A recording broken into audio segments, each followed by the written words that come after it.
Exhibit is opening at Roots 101 African American Museum in downtown. It's giving Black Louisville residents a chance to track their lineage back to slaves who became Civil War veterans. Wave News reporter Brandon Spencer has more on how the exhibit could be beneficial.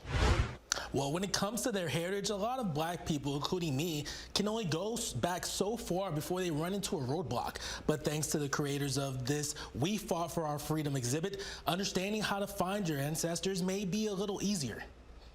Out of all the pitfalls of slavery, one aspect that is often overlooked is the loss of identity, something many African Americans are in a continuous search for. And we had a conversation about reparations, and I asked what would be meaningful reparations to you for slavery in this country, and she said, help me find my people.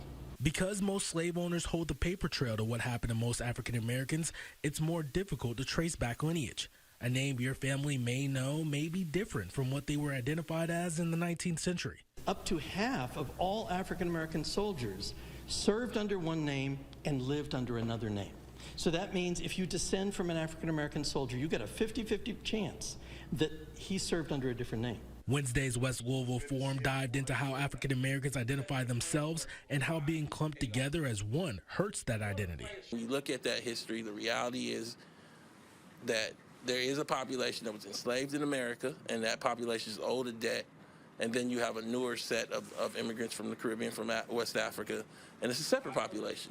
They've been brought into one block, and they're not one block. But with the ability to now track black veterans through slave owners' wills and the state inventories, African Americans in Louisville are more likely to find one of their great ancestors. Kentucky has the highest percentage of eligible black men who joined the Union Army. 44% of eligible black men from Kentucky joined the Union Army. That made up 1/4 of all the soldiers who entered the Union Army from Kentucky. That high percentage that Gettyman mentioned makes finding an ancestor for African Americans in Louisville more probable. The exhibit will be in the museum through December 31st. Brandon Spencer, Wave News.